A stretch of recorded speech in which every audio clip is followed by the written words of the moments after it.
At 8:44 in the morning on June 15, 1944, First Lieutenant Frank Tachsky crouched low in a Higgins boat, positioned 300 yards from the southern beaches of Saipan, watching as Japanese artillery shells detonated violently in the surf all around his position.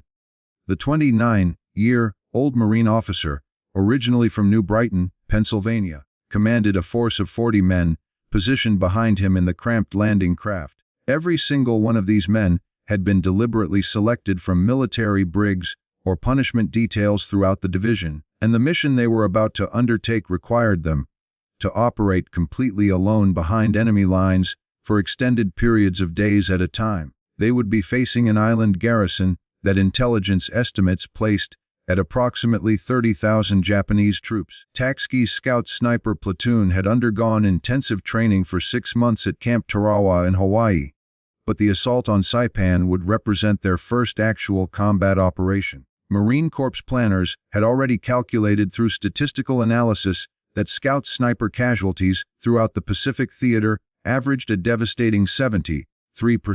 The platoon positioned behind Tachsky in that landing craft represented the Marine Corps's second major experiment with elite reconnaissance units designed to operate independently. After the extraordinarily bloody Battle of Tarawa 7 months earlier, Colonel James Risley of the 6th Marine Regiment had formally requested permission to form a specialized scout sniper platoon. The Marine Corps had suffered catastrophic losses at Tarawa, losing 994 men in just 76 hours of intense combat. Risley firmly believed that superior intelligence about Japanese fortifications and defensive positions could substantially reduce those devastating casualties in future operations.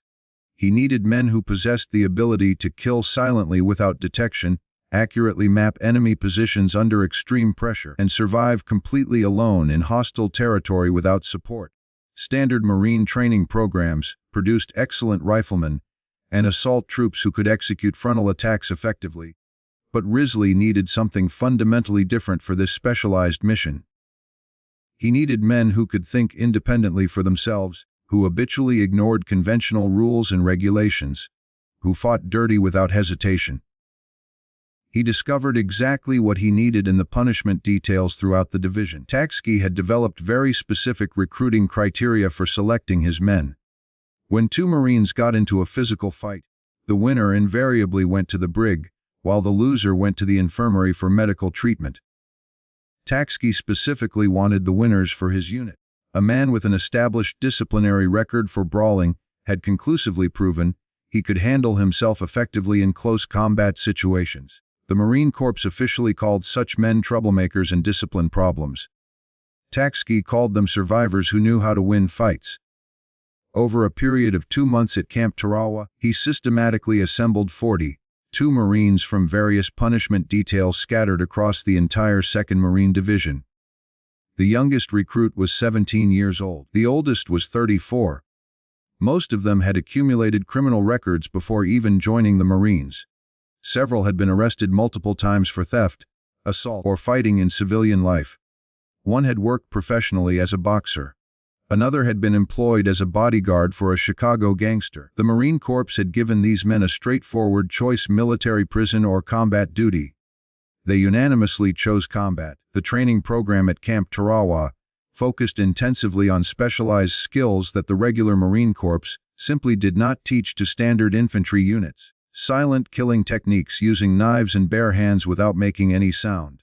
How to approach a sentry from behind and break his neck efficiently without making any noise that would alert other guards. How to move through dense jungle terrain without disturbing vegetation or leaving traces.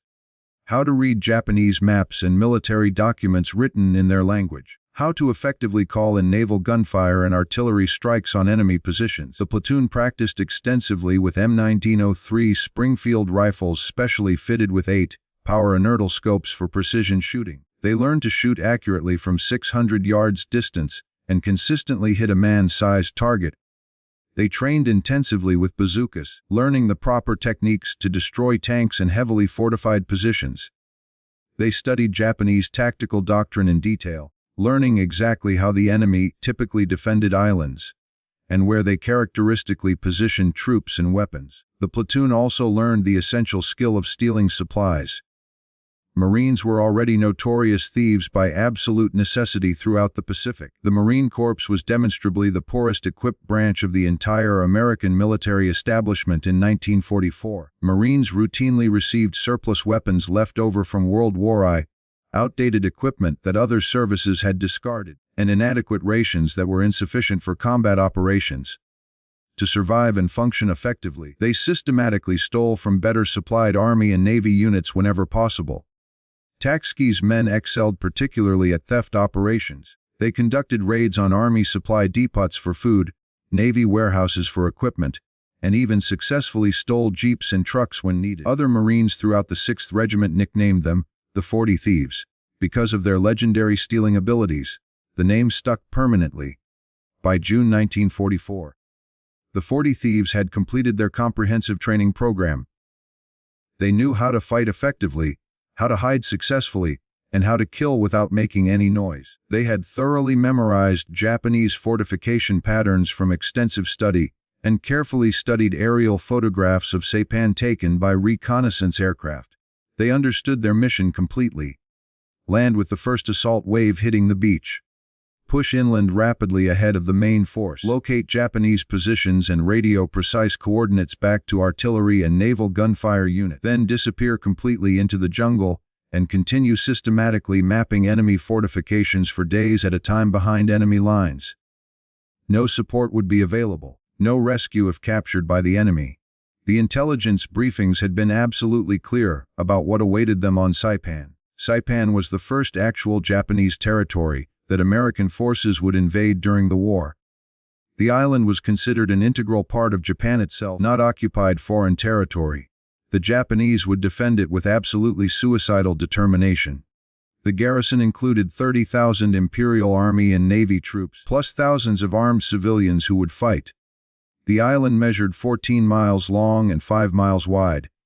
Mount Tapocho rose 1,500 feet in the center, providing the Japanese with excellent observation posts, overlooking every beach and approach.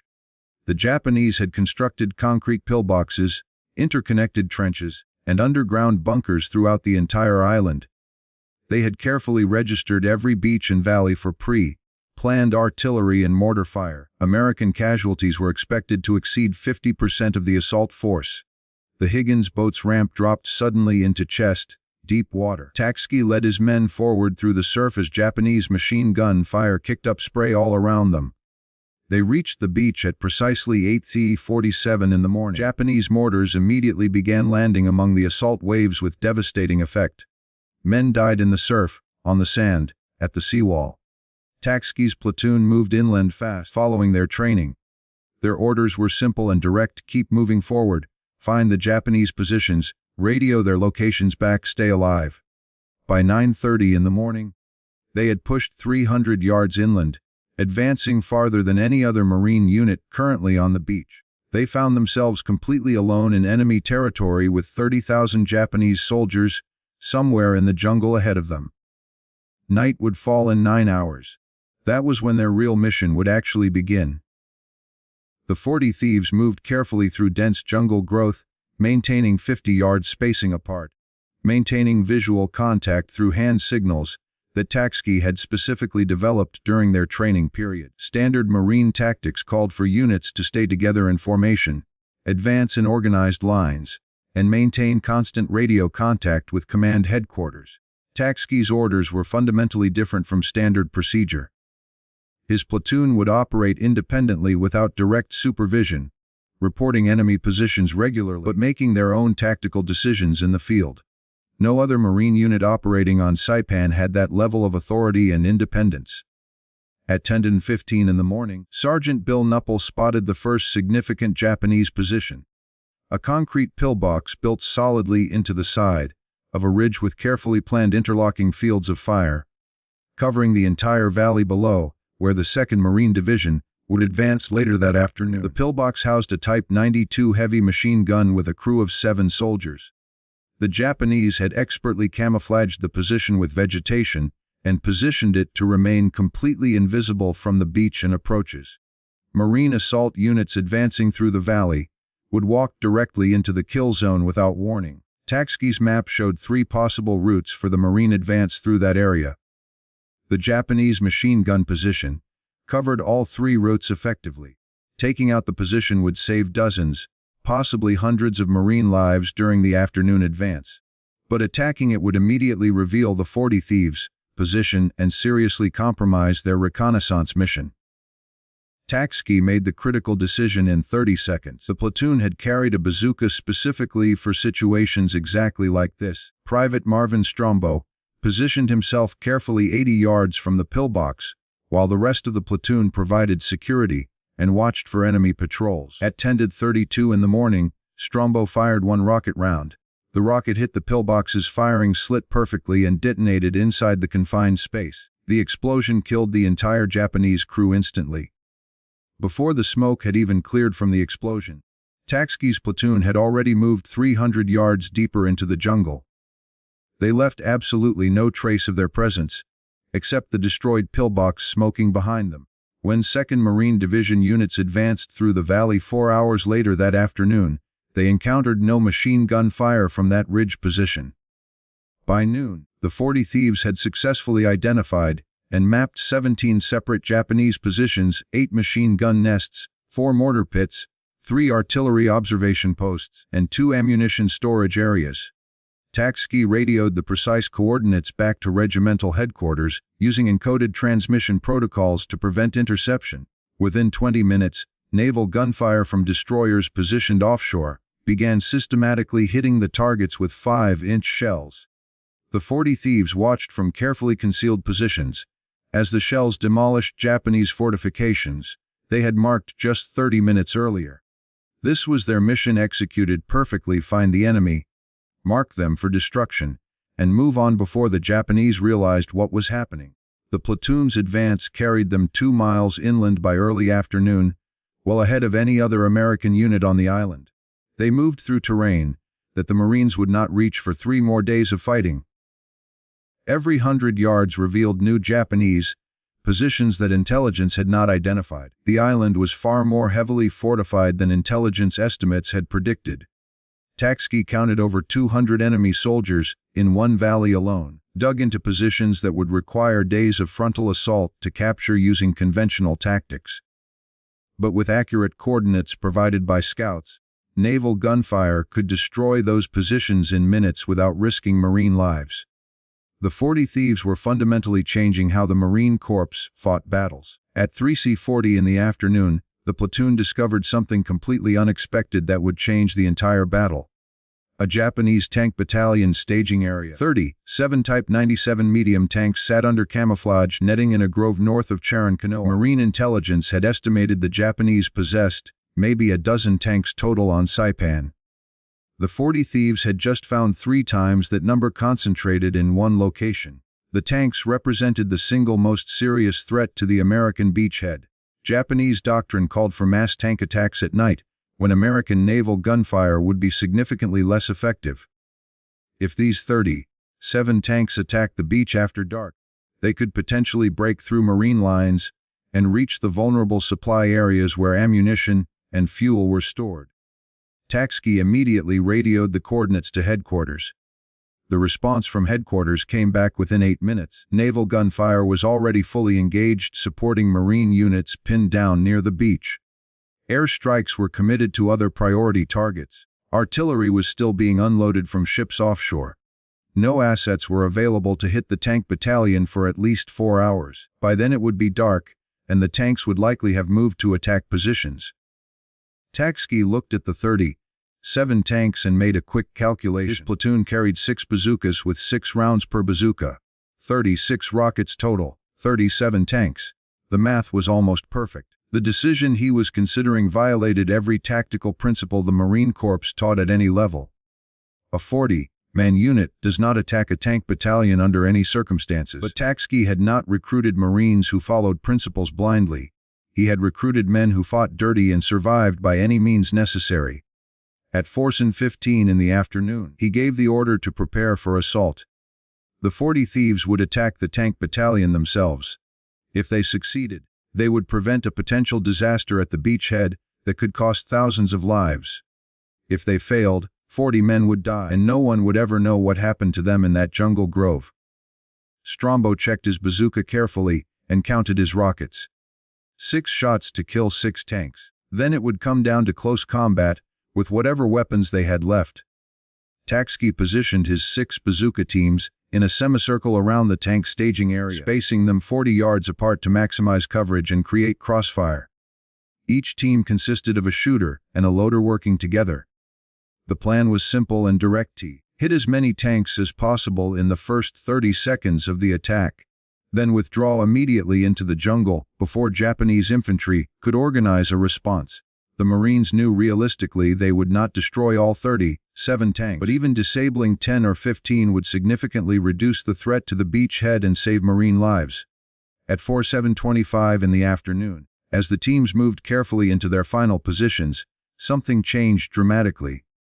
The Japanese tanks started their engines simultaneously. The sound of 37 diesel engines roaring to life at the same moment echoed through the jungle for miles. Japanese tank crews emerged from camouflage dugouts and climbed onto their vehicles. Officers shouted orders loudly. Infantry units began forming up around the tanks in attack formation. This was not a repositioning movement for defensive purposes. This was preparation for immediate attack. Tachsky checked his watch. 4:28 in the afternoon. Sunset was at 7:12 that evening. The Japanese were preparing for a dusk assault significantly earlier than Marine intelligence had predicted based on previous Japanese tactics. The entire enemy force was now alert and actively organizing for combat operations. The window for a surprise attack had closed completely. Tachsky made a new decision immediately. His platoon would shadow the tank battalion and report its movements continuously. Attacking now would accomplish nothing, except getting his men killed without achieving the mission, but tracking the tanks and providing real-time coordinates would allow Marine units at the beach to prepare proper defenses.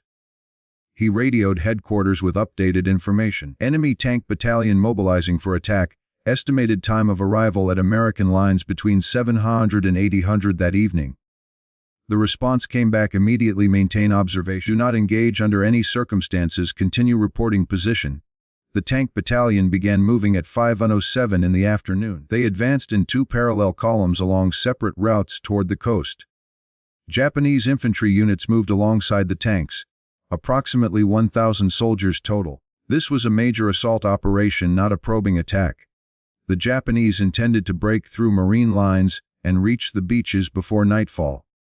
If they succeeded, they could destroy supply dumps, artillery positions, and command posts. The entire American invasion could collapse in a single evening.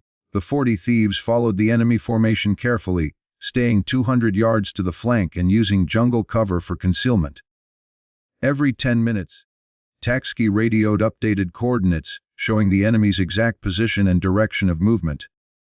Marine units at the beach began repositioning rapidly to meet the threat. Bazookas were distributed to frontline units. Sherman tanks from the 2nd Marine Tank Battalion moved forward into defensive positions. Artillery batteries adjusted their aim points to cover likely approach routes. The entire 2nd Marine Division prepared to receive a massed tank attack.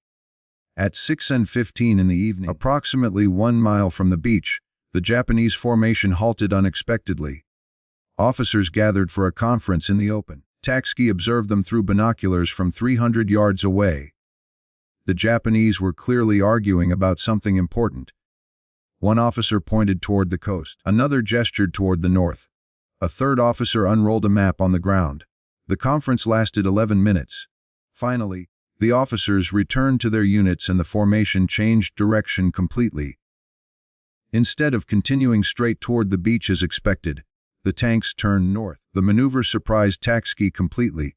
Marine intelligence maps showed no valuable targets in that direction.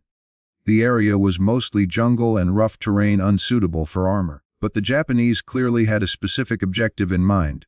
The formation advanced another mile north, then turned west again toward the coast. By 7:05 in the evening, as the sun touched the horizon, Tachsky understood their plan completely. The Japanese were not attacking the main beachhead, where defenses were strongest. They were targeting the gap between the 2nd Marine Division and 4th Marine Division. A successful breakthrough there would split the American forces in half and create chaos. Tachsky radioed the warning immediately, but the Japanese had chosen their timing perfectly. Dusk was falling rapidly. Radio communication became increasingly difficult as Marine units shifted frequencies for night operations. Artillery batteries were in the middle of ammunition resupply operations. Sherman tanks were refueling. The gap between divisions was defended by just 2 Marine companies, approximately 340 men, against 37 tanks and 1,000 Japanese infantry. At 7:23 in the evening, the Japanese attack began with devastating force. The 40 Thieves watched from elevated ground as enemy tanks rolled forward through the twilight. Marine defensive positions erupted with bazooka fire immediately. The first 3 Japanese tanks exploded in flames, but 34 more kept coming relentlessly. Japanese infantry charged behind the tanks, screaming and firing. Marines fell back from their initial positions under the pressure. The Japanese breakthrough was succeeding. Within 15 minutes, enemy tanks would reach the beach and the supply areas. Tachsky looked at his 6 bazookas and the 34 tanks below. Then he saw something that changed everything in an instant. One Japanese tank had separated from the main formation and was heading directly toward the 6th Marine Regiment's command post, where Colonel Risley was coordinating the entire divisional response to the attack.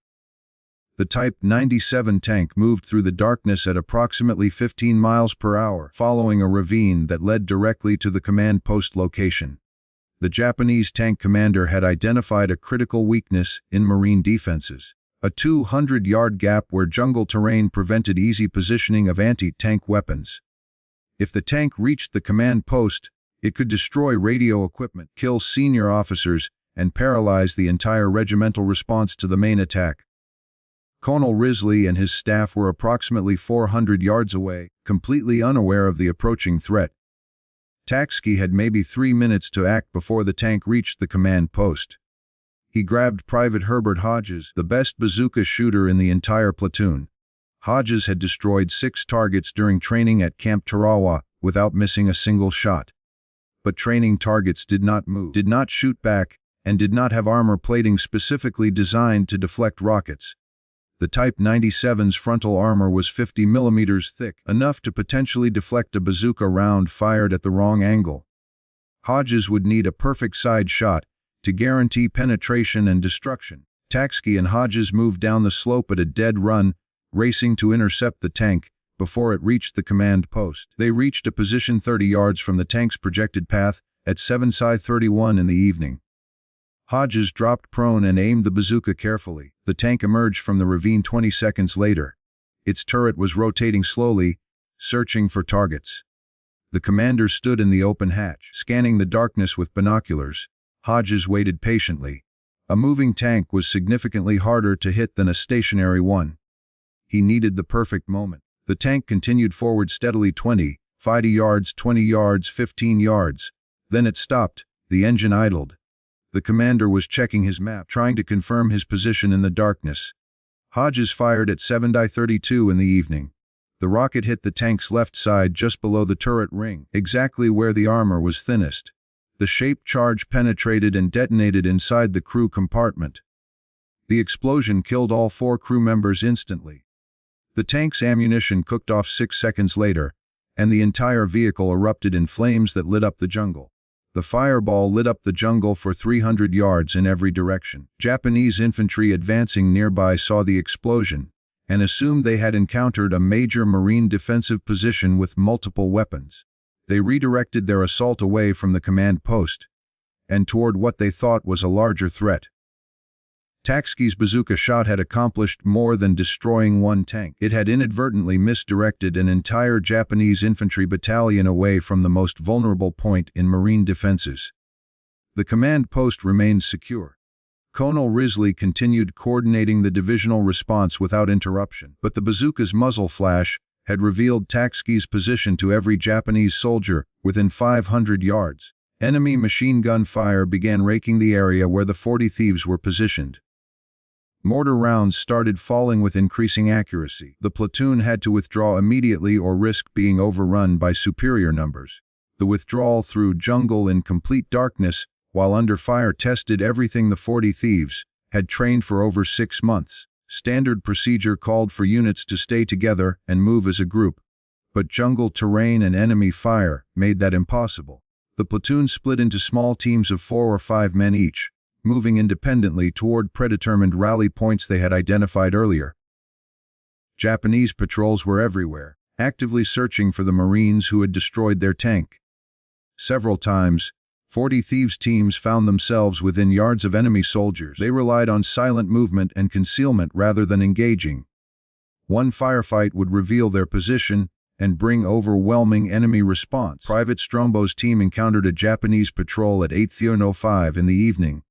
7 enemy soldiers moving through the jungle, searching with flashlights. Strombo and 3 other Marines lay motionless in undergrowth as the patrol passed within 10 feet of their position. One Japanese soldier stopped and looked directly at the spot where Strombo was hiding. The Marine held his breath. The Japanese soldier stood there for 43 seconds, staring into the darkness. Finally, he moved on. The patrol continued past without detecting the Americans. By 9:00 in the evening, approximately half the 40 Thieves had reached the primary rally point, a small clearing 600 yards behind Marine lines. Tachsky counted 23 men. 17 were still missing. They could be dead, captured, or simply lost in the darkness. Standard Marine procedure called for units to wait at rally points for up to 2 hours for missing personnel, but the rally point was too close to Japanese positions. Enemy patrols were actively searching the area. Tachsky made the decision to move the assembled group back to Marine lines and send small rescue teams to search for the missing men after dawn. The group moved toward friendly positions at 9:17 in the evening. They approached Marine lines carefully, knowing that nervous sentries often shot at anything moving in darkness. Tachsky used the pre-arranged recognition signal, 3 short whistles followed by 2 long ones. Marine sentries challenged them. Tachsky responded with the correct password. The 40 Thieves crossed into friendly territory at 9:41 in the evening. 23 men had made it back. 17 were still out there somewhere in the dark. The Japanese tank attack continued through the night. Marine defensive positions along the beach reported enemy armor, probing their lines until 3:14 in the morning. American bazookas destroyed 11 tanks. Sherman tanks from the 2nd Marine Tank Battalion knocked out 9 more. Artillery fire disabled another 7. By dawn on June 16, the Japanese had lost 27 of their 37 tanks. The attack had failed, but it had cost the Marines heavily. The 2nd Battalion, 6 Marines reported 78 casualties. Company F of the 2nd Marines had 19 killed or wounded. The gap between divisions had held, but barely. Tachsky assembled search teams at first light. Each team consisted of 4 men with orders to locate the missing 17 Marines and return by noon. The teams moved back into the jungle at 6:30 in the morning, retracing the platoon's route from the previous evening.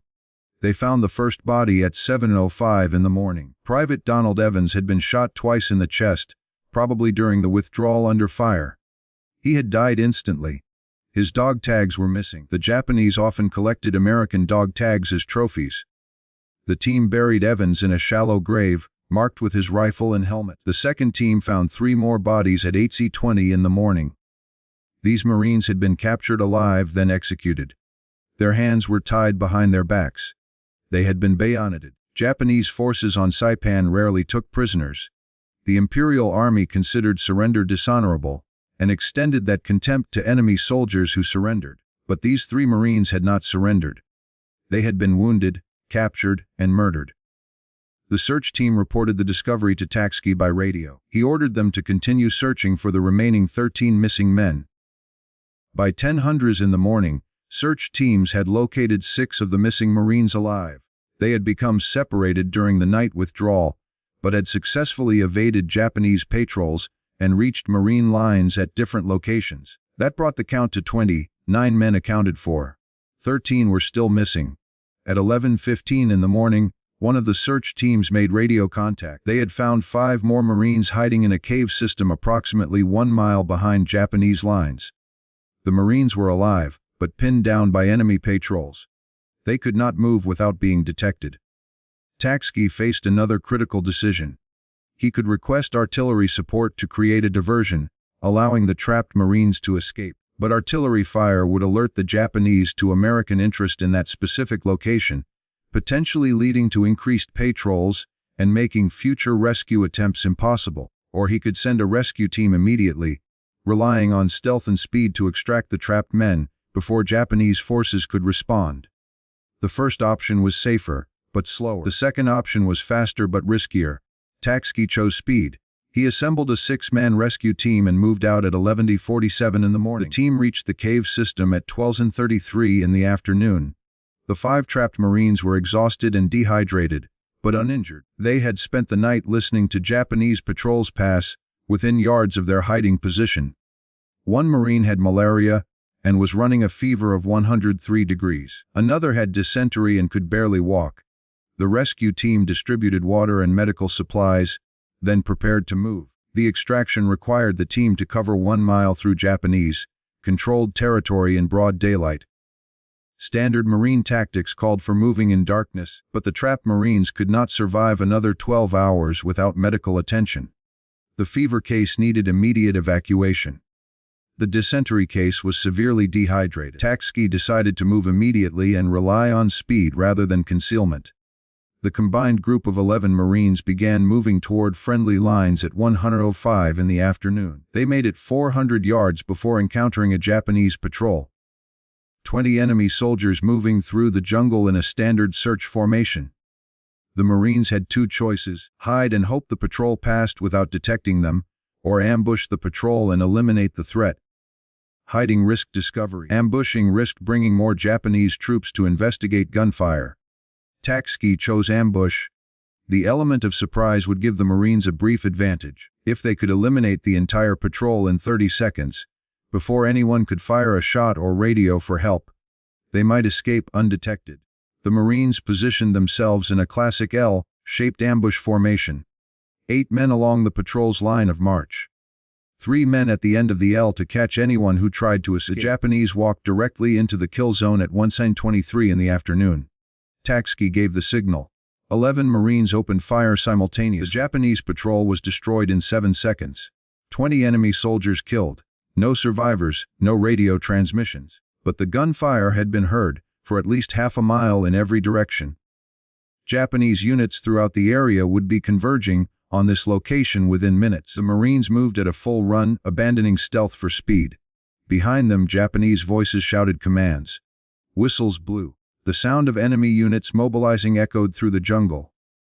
Tachsky estimated they had maybe 5 minutes before Japanese forces surrounded them. The nearest Marine defensive position was 800 yards away across open ground that offered minimal cover. Running that distance while carrying 2 sick Marines would take at least 12 minutes. The mathematics were clear. The Japanese would catch them before they reached safety. At 1:29 in the afternoon, the Marines encountered an unexpected problem. The terrain ahead dropped into a steep ravine 40 feet deep with near vertical sides. Going around would add 15 minutes to their route.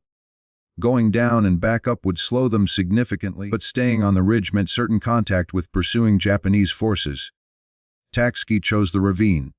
The Marines descended the slope, half sliding and half climbing, supporting the 2 sick men between them. They reached the bottom at 1:33 in the afternoon. Japanese soldiers appeared on the ridge above them 60 seconds later. The Japanese opened fire from elevated positions, shooting down into the ravine. Bullets ricocheted off rocks. 1 Marine was hit in the leg. Another took shrapnel from a grenade that exploded on the ravine floor. The Marines returned fire while continuing to move, using boulders and vegetation for cover. The ravine channeled them in one direction, eliminating tactical options. They could only move forward and hope to reach the far end before the Japanese descended and engaged them at close range. At 1:38 in the afternoon, they spotted the problem. The ravine ended in a box canyon. No exit. The Marines were trapped. Japanese soldiers began descending into the ravine from multiple points, moving to surround the trapped Americans. Tachsky counted at least 40 enemy soldiers, visible with more arriving every minute. His 11 Marines had maybe 200 rounds of ammunition total between them. The 2 sick Marines could not fight effectively. That left 9 effective men against a force that was growing rapidly. Artillery support was impossible because the Marines were too close to Japanese positions. Air strikes could not be called in without risking hitting friendly forces. The 40 Thieves were on their own. Tachsky noticed something the Japanese had missed. The box canyon's rear wall was not solid rock. Vegetation growing at the base suggested water seepage, which meant a crack or fissure in the stone. He sent 2 Marines to investigate, while the rest of the team established defensive positions. The 2 Marines reported back at 1:44 in the afternoon. There was a narrow opening behind the vegetation, barely wide enough for a man to squeeze through. Beyond the opening, the fissure widened into a passageway that appeared to lead upward through the rock. The Marines began moving through the opening one at a time, pushing the 2 sick men through first. The passage was tight enough that men had to remove their packs and drag them behind. It was completely dark inside. They moved by touch, following the Marine ahead. The passage climbed steeply upward through solid rock. Behind them, they could hear Japanese soldiers entering the box canyon, calling to each other as they searched for the Americans who had seemingly disappeared. The passage emerged onto the opposite side of the ridge at 2:07 in the afternoon, 400 yards from where they had entered. The Marines found themselves behind Japanese lines, but with the enemy focused on searching the ravine below. They moved quickly toward Marine positions, covering the final 600 yards in 8 minutes. They approached friendly lines using proper recognition signals and crossed into American-held territory at 2:23 in the afternoon. All 11 Marines reached safety. The 2 sick men were immediately evacuated to medical stations. That brought the total count to 30, 4 Marines accounted for. 8 remained missing. As the day progressed, 3 more were found alive, having successfully evaded capture and reached Marine lines independently. 2 more bodies were discovered by advancing Marine units. That left 3 Marines still unaccounted for by nightfall on June 16. They were officially listed as missing in action. The 40 Thieves had lost at least 6 men killed in their first 48 hours on Saipan. Another 3 were missing and presumed dead. That represented a 22% casualty rate. Despite the losses, the platoon had accomplished its mission. They had identified over 200 Japanese positions, called in coordinates that destroyed dozens of enemy fortifications, prevented a tank from reaching the regimental command post, and provided critical intelligence on enemy movement. Colonel Risley sent a message to Tachsky at 6:00 in the evening. The 40 Thieves would have one night to rest, resupply, and integrate replacements. At dawn on June 17, they would return to the jungle. This time, their mission would take them even deeper behind enemy lines. The Japanese garrison on Saipan still numbered approximately 29,000 troops. The 40 Thieves now numbered 37 men.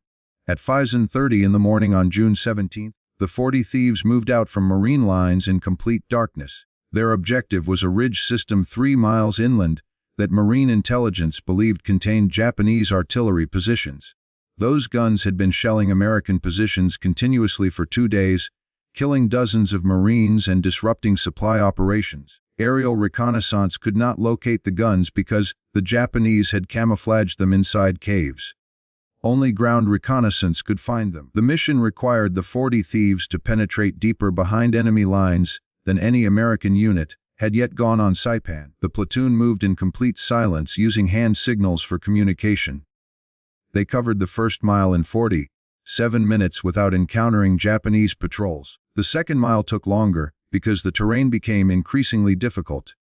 Steep slopes, dense vegetation, and rocky ground slowed their advance. They reached the target ridge system at 8:15 in the morning and began systematic reconnaissance. The ridge stretched for approximately 2 miles and rose 600 feet above the surrounding jungle.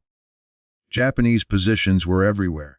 Tachsky counted 8 cave entrances large enough to hide artillery pieces. The caves were connected by tunnels that allowed the Japanese to move guns between positions, fire several rounds, then relocate before American counter-fire could respond. This explained why Marine artillery had failed to destroy the enemy guns. They were shooting at positions the Japanese had already abandoned. Finding the guns was only part of the mission. The 40 Thieves also needed to map the tunnel system, so Marine assault units would know how to attack when they reached this area. Mapping the tunnels required entering at 9:40 in the morning. Corporal Roscoe Mullins and Private Strombo volunteered to penetrate the cave system, while the rest of the platoon provided security outside. The 2 Marines entered the largest cave opening and moved into darkness, using small flashlights shielded to prevent light from being visible more than a few feet away. The cave extended 200 feet into the ridge before branching into multiple passages. They could hear Japanese voices echoing from somewhere deeper in the system. Water dripped from the ceiling. The air smelled of gunpowder and human waste. They found the first artillery piece at 10:12 in the morning, a Type 91 105mm howitzer positioned 30 feet inside a side passage with ammunition stored in recesses carved into the rock walls. The gun crew was absent, probably sleeping in a different section of the cave system. Mullins and Strombo marked the location on their map and continued deeper. They discovered 2 more guns in the next 40 minutes, plus a command post, an ammunition magazine containing approximately 2,000 rounds, and sleeping quarters for at least 60 soldiers. The tunnel system was far more extensive than intelligence had estimated. At 11:03 in the morning, they heard Japanese soldiers approaching. Mullins and Strombo had maybe 15 seconds to find concealment before being discovered. They pressed themselves into a small alcove and remained motionless as a dozen enemy soldiers walked past, conversing in Japanese. The soldiers passed within 3 feet without detecting the Americans.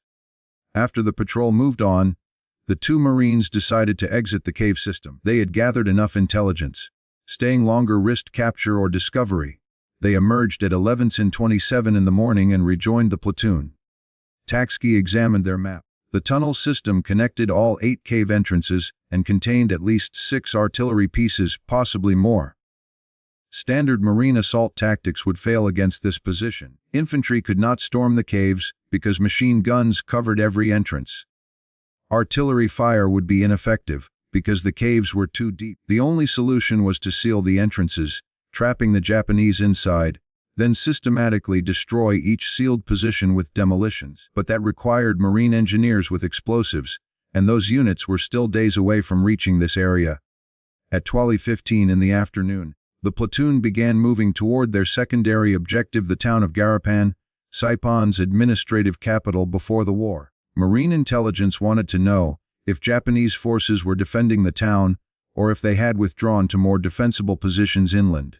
Reaching Garapan required crossing 4 miles of enemy-controlled territory in broad daylight, but the 40 Thieves had successfully operated undetected for over 30 hours.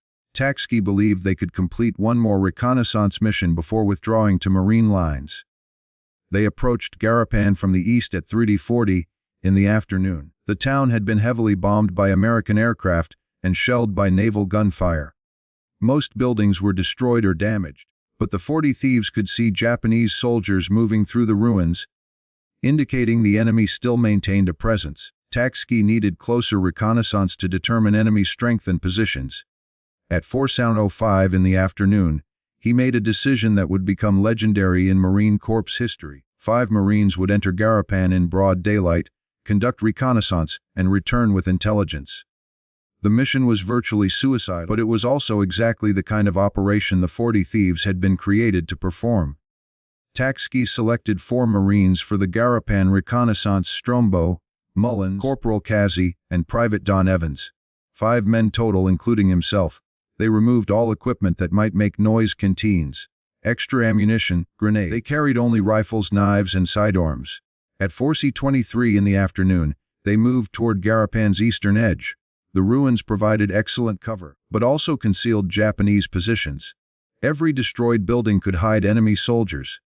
Every pile of rubble could be a defensive position. They entered the town at 4:41 in the afternoon, moving through back streets and staying in shadows. Japanese soldiers were everywhere. The Marines counted at least 200 enemy troops visible in the town center, with probably hundreds more in surrounding buildings. The Japanese were not defending Garapan as a fortified position. They were using it as a staging area for counterattacks against American forces. The distinction was important. Marine commanders planning to assault Garapan needed to know they would face mobile enemy units rather than fixed fortifications. At 5:08 in the afternoon, Kazi spotted something unexpected: 5 bicycles leaning against a partially destroyed building. Japanese military bicycles, the type officers used for transportation between positions. An idea formed immediately. 5 bicycles, 5 Marines. They could conduct their reconnaissance while riding through town, like Japanese soldiers moving between positions. In the chaos and destruction of Garapan, 5 men on bicycles would attract less attention than 5 men on foot trying to hide. The plan was audacious and completely violated standard reconnaissance procedures. Tachsky approved it instantly. The Marines took the bicycles and began riding through Garapan at 5:15 in the afternoon. They moved casually, not trying to hide, just 5 soldiers on bicycles navigating through ruins. Japanese troops ignored them. Some waved. Others shouted greetings in Japanese that the Marines did not understand, but acknowledged with hand gestures. For 43 minutes, the 40 Thieves rode through the enemy capital, mapping positions, counting troops, and identifying supply dumps. They passed within yards of Japanese officers who never suspected the Americans riding bicycles were enemy reconnaissance. At 5:58 in the afternoon, they completed their circuit through Garapan and exited the town heading north. They continued riding the bicycles for another mile before abandoning them and moving back into the jungle. The reconnaissance had provided detailed intelligence on enemy dispositions throughout Garapan. Marine commanders would now know exactly where Japanese forces were concentrated when they eventually assaulted the town. The 40 Thieves reached Marine lines at 7:32 in the evening. They had been behind enemy lines for 14 hours and had penetrated deeper into Japanese territory than any other American unit. Over the next 3 weeks, the 40 Thieves continued similar missions. They mapped enemy positions throughout Saipan's interior, called in coordinates for artillery strikes, ambushed Japanese patrols, and provided intelligence that saved countless Marine lives. They witnessed Japanese atrocities, civilians forced to jump from cliffs rather than surrender, wounded Marines used as bait for ambushes, prisoners executed. The platoon operated in small teams, sometimes for days without contact with Marine units. They suffered from malaria, dysentery, heat exhaustion, and tropical diseases. They ran out of food and stole from Japanese supply dumps. They ran out of water and drank from contaminated streams. By July 9, when Saipan was declared secure, the 40 Thieves had lost 12 men killed and 9 wounded. That represented a 56% casualty rate, below the 73% average for scout sniper units, but still devastating. The survivors were physically and mentally exhausted. Most had lost 30 to 40 pounds. Several had malarial fevers. All had seen things that would haunt them for the rest of their lives. But they had accomplished their mission. Marine commanders estimated the 40 Thieves' reconnaissance work had reduced overall Marine casualties by at least 15%, potentially saving 2,000 lives. The platoon would go on to fight at Tinian in July 1944, then return to Saipan for mopping up operations. After the war, most members struggled with what would later be recognized as post-traumatic stress disorder. Many had recurring nightmares. Some turned to alcohol. Several could not maintain civilian employment or personal relationships. The psychological cost of their service was never officially recognized or treated. Frank Tachsky returned to civilian life and eventually became mayor of Sturgeon Bay, Wisconsin. He never spoke about the war. His son Joseph only learned about the 40 Thieves after finding his father's footlocker following his death in 2011. The story of the platoon that had changed Marine Corps tactics remained largely unknown for 66 years. The Scout Sniper Platoon of the 6th Marine Regiment was one of the first elite special operations units in American military history. Their tactics of deep reconnaissance, silent killing, and independent operations behind enemy lines would influence the development of modern Special Forces units, including Navy SEALs and Marine Force Reconnaissance. They proved that small, highly trained units could accomplish missions that entire battalions could not. 40 men recruited from brigs and punishment details became one of the most effective combat units in the Pacific War. The Marines who called them criminals were wrong. They were warriors who changed the nature of warfare itself.